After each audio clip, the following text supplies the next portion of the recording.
PKK'ya, PYD'ye,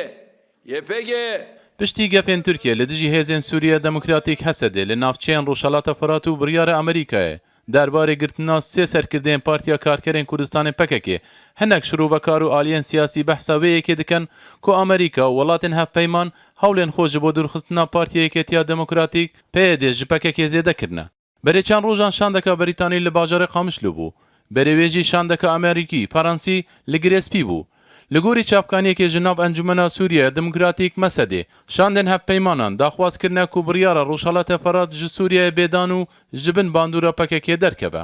هەمان چاپکانیە دیار کرد و دامەزراندنا پارتیا سووریا یا پێشە ڕۆژێ و ئەرمانجیە دوورخستنا پەکەکێ ji بڕیارە ڕێوەبەریya ڕۆژهەڵاتێ فەرات و ڕێوەبەریya خواسەر بوو مەدیایە سەر بە پارتیا یەکێتیا کورد لە سووریای نیشان بوەیەکێدایە ku daxuyanê peyedê derbarê biryara wezareta derve Amerîkayê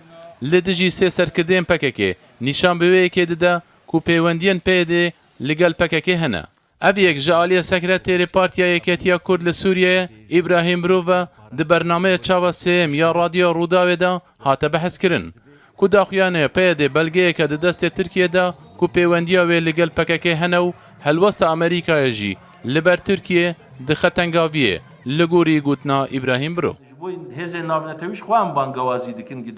Hevserokê Partiya Yeketiya Demokratîk PYD Şahûs Hesan jî ji Rûdawê re ragihand ku PYD Partiyeka Rojavaya Kurdistanê û ew destêwerdanê di karûbarên partiyên din da nake lê peywendiyên wê li gel hemû partiyên Kurdî hene.